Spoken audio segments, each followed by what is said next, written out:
सपनों की दुनिया में अब एक नई चमक लाएं। अपने घर की रौनक में चार चांद लगाएं। थकी हुई दीवारों में नया जोश ले आएं। इंटेलेक्स पेंट्स के संग जिंदगी में कुछ अच्छी यादों को बनाएं। 1800-2123-494 पर। ये एक देश के, हमारे भारत के एक विशेष मुद्दे को लेकर रखी गई है। अभी आप सबने मीडिया के माध्यम से, सोशल मीडिया के माध्यम से एक चीज़ देखी होगी कि कांग्रेस ने अपना घोषणा पत्र जारी किया। कांग्रेस जो 60 साल से करती आई है, तुष्टीकरण की राजनीति, देश को बांटने की राजनीति, देश को विखंडित करने की राजनीति, ये आज तक सिर्फ वो कहने के लिए करती आई। लेकिन आज उसने जो अपना घोषणा पत्र जारी किया और घोषणा पत्र के अंदर जो उसने बातें रखी, आज लिखित रूप में उसने ये साबित कर दिया कि पिछले 60 सालों से जो उन्होंने देश को बर्बाद करने का काम उन्होंने किया, जो पहले दिन से वो लोग करते आए हैं, उन्होंने आज उसको लिखित रूप में दिया है। उसी तरफ दूसरी तरफ भाजपा, जो कि देश को विकसित भारत बनाना चाहती है, विकासशील देश बनाना चाहती है, और उसी दूसरी तरफ कांग्रेस देश को पुनः तुष्टीकरण की राजनीति करते हुए देश को विखंडित करना चाह रही है। इन्हीं विषयों को लेकर आज मैं कुछ जो उनके खुद के घोषणा पत्र के माध्यम से जनता के बीच में रखा गया, उन्हीं विषयों को लेकर मैं थोड़ा सा आपके बीच में बातें रखना चाहूँगी। उन्होंने अपने घोषणा पत्र के अंदर ये विशेष रूप से कहा कि वो एक ऐसे संगठन का निर्माण करेंगे, एक ऐसा विभाग बनाएंगे जो कि सर्वे करेगा और ये निर्धारित करेगा कि हमारे देश की संपत्ति किसके हाथों में है, हमारे देश का ऐसा कौन सा वर्ग है जिसके हाथों में ज़्यादा संपत्ति है। उसमें हमारी आज जो बहनें हैं, बेटियां हैं, जब वो शादी करके जाती हैं तो स्त्री धन के रूप में जिसकी मान्यता, जिसकी सुरक्षा कोर्ट द्वारा, न्यायालय द्वारा भी की जा रही है, वो आज उस तक पहुंच गए हैं और उसको छीनने की बात करते हैं। उनका अपने घोषणा पत्र के अंदर ये स्पष्ट रूप से कहना है कि वो लोग इसका सर्वे कराएंगे किसके पास कितना गोल्ड है, सोना है, और वो उसको छीनकर उन व्यक्तियों में बांट दिया जाएगा जिनके लिए वो राजनीति करते हैं। उन्होंने जो हमेशा से किया और हमेशा से करते आए हैं, परिवारवाद की राजनीति जो उन्होंने की, जिसकी शुरुआत उन्हीं के द्वारा की गई, जनता का धन लूटना, देश को लूटना, ये कांग्रेस ने अपना जन्मसिद्ध अधिकार माना हुआ है। जब देश ने आज़ादी की और हमारे भारत देश को आज़ादी मिली, तब भी उन्होंने देश को जातिवाद के नाम पर बांटकर देश को विखंडित कर दिया। और जो उनके द्वारा, उनके पूर्वजों द्वारा विखंडन के अंदर महत्वपूर्ण भूमिका निभाई गई, वो मुझे लगता है मुझे विशेष रूप से बताने की ज़रूरत नहीं है। उन्होंने जो कहा कि जो नौकरी पेशा करने वाले हमारे माता पिता हैं, जो कि अपने बच्चों के नाम पर उनके भविष्य को सुरक्षित करने के लिए एफडियां बनाते हैं और बैंकों के अंदर सुरक्षित करते हैं कि अगर भगवान ना करे किसी माता पिता को कुछ हो जाए तो उनके बच्चों का भविष्य सुरक्षित रहे। लेकिन ये ऐसे लोग हैं जो उनके भविष्य और उनके बच्चों के फ्यूचर के ऊपर भी उन्होंने घोषणा पत्र में स्पष्ट रूप से कहा कि वो इन एफडियों की भी जांच कराएंगे। मतलब कि जो माता पिता सारी उम्र लगा देते हैं अपने बच्चों के भविष्य को सुरक्षित करने के लिए, और भारतीय जनता पार्टी ने जिन बच्चों के भविष्य को सुरक्षित करने के लिए बिना खर्ची, बिना पर्ची नौकरियां देने का काम किया, वो उन बच्चों के माता पिता द्वारा उनके भविष्य को सुरक्षा के लिए रखी गई एफडियों की भी जांच कराएंगे। और उनका तो विशेष रूप से ये कहना भी है कि जैसे उनकी सरकारों द्वारा पहले किया गया कि आम जनता से उन्होंने विशेष रूप से, जब उनकी सरकार थी तब उन्होंने एक कानून बनाया जिसमें 18% अपनी इनकम का हमें सरकारी खाते में जमा करवाना ही पड़ता था। और अगर कोई ऐसा नहीं करता था तो उसके ऊपर लीगल कार्रवाई की जाती थी।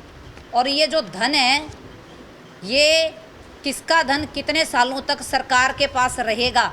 ये भी सरकार द्वारा ही डिसाइड किया जाता था। और सरकार ये निर्धारित करती थी कि किसको धन कितने समय में वापस देना है। और वहीं दूसरी तरफ अगर हम बात करें भारतीय जनता पार्टी की, तो भारतीय जनता पार्टी ने ज़ीरो बैलेंस के ऊपर जनता के खाते खुलवाने का काम किया, उनको सुरक्षित करने का काम किया। और वहीं कांग्रेस ने अपने घोषणा पत्र में स्पष्ट रूप से एक बात लिखी है कि इन खातों की विशेष रूप से जांच कराई जाएगी कि किसके खाते में किसकी जमा पूंजी कितनी पड़ी है। और उन्होंने घोषणा पत्र में विशेष रूप से जो बात करी, उन्होंने कहा है कि हम मिनॉरिटी और देश के जो बहुसंख्यकवाद है उनकी जगह अल्पसंख्यकों को दिया जाएगा। और उन्होंने अपने घोषणा पत्र के अंदर विशेष रूप से ये कहा है कि जो हमारा आरक्षण है, हमारे बीसी समाज का जो आरक्षण है, हमारे एससी समाज का जो आरक्षण है,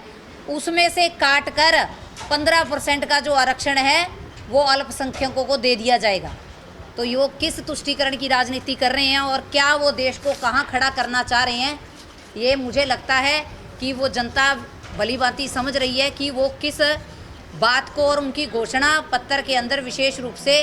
जिस अल्पसंख्यक की बात करी जा रही है वो अल्पसंख्यक कौन है। आज जब वो बात करते हैं कि हमारे स्त्री धन की, जो स्त्री का अधिकार है, उसको छीनकर भी वो उन लोगों में बांट देना चाहते हैं जिनकी वो तुष्टीकरण की हमेशा से राजनीति करते आए हैं। कांग्रेस ने अपने मैनिफेस्टो में लिखा है कि SC ST और OBC का जो रिजर्वेशन है 50% की जो सीमा है उसको ख़त्म कर दिया जाएगा। और इसको ख़त्म करके आरक्षण वो बांटने का काम किसको करेंगे, अल्पसंख्यकों में ये आरक्षण को बांटने का काम करेंगे। और ये बात जो उन्होंने 5 अप्रैल के जो अपने घोषणा पत्र में जारी की, उन्होंने विशेष रूप से एक बात लिखी है कि हिंदुस्तान में 50% की आबादी जो है वो पिछड़े वर्ग की है, 15% आबादी दलितों की है, 8% की आबादी आदिवासियों की है, 15% आबादी हमारी माइनॉरिटी की है और 5% आबादी है वो गरीब जनरल कास्ट की है। अगर आप इन सब को मिला दें तो 90% से ज़्यादा की जो आबादी है वो इन लोगों की बनती है। तो इसमें से कोई भी जो है, अगर हम हिंदुस्तान की संस्थाओं को देखें, इंडस्ट्रियों को देखें, बड़ी बड़ी कंपनियों को देखें, तो उसमें से कोई भी इन कंपनियों के अंदर,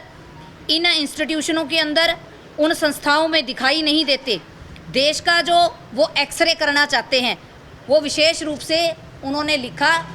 कि वो हमारे इंस्टीट्यूशनों की, हमारे मेडिकल की, हमारे जो मेडिकल कॉलेजेस हैं, हमारी जो इंडस्ट्रियां हैं, हमारी जो कंपनियां हैं, वो विशेष रूप से इनका सर्वे करवाएंगे। और सर्वे के अंदर वो ये देखना चाहते हैं कि इसमें माइनॉरिटी को कितना आरक्षण दिया जा रहा है। वो कह रहे हैं कि हम देश का एक्सरे करेंगे और दूध का दूध, पानी का पानी करेंगे। और जो ये 15% आरक्षण माइनॉरिटी को दिलवाना चाहते हैं, ये उनका हक समझते हैं और ये हक वो उनको दिलवा के रहेंगे। उसके बाद ये जो कांग्रेस ने जो ये एजेंडा है,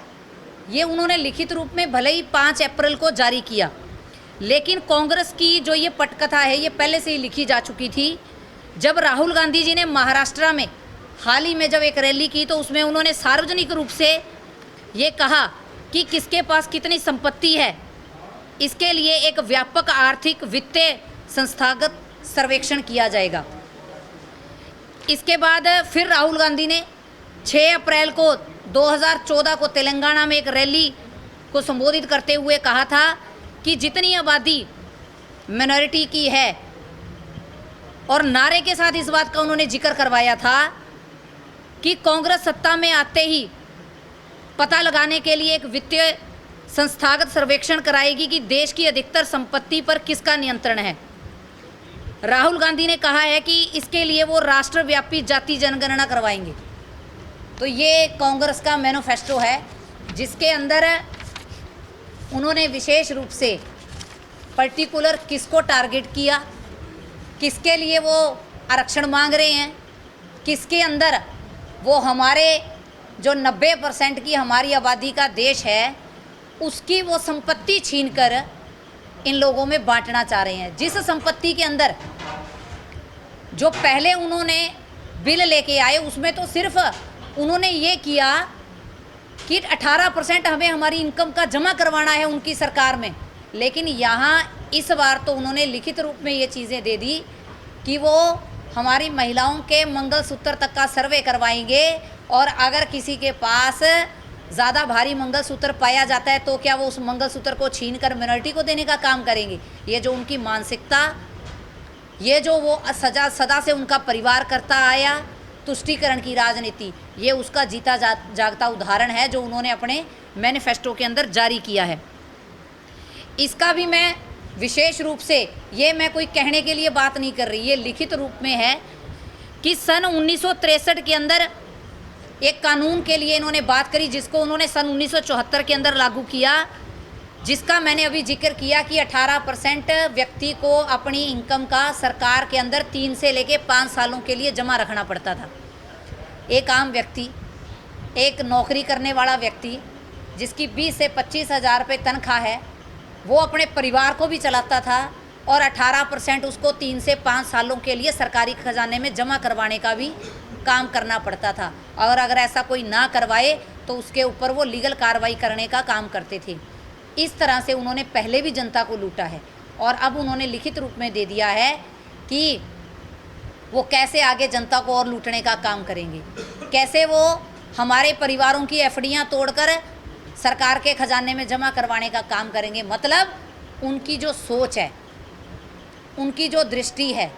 वो किसके ऊपर है? हमारे देश की संपत्ति के ऊपर। उसको हड़पने के लिए उनकी नीतियां हैं,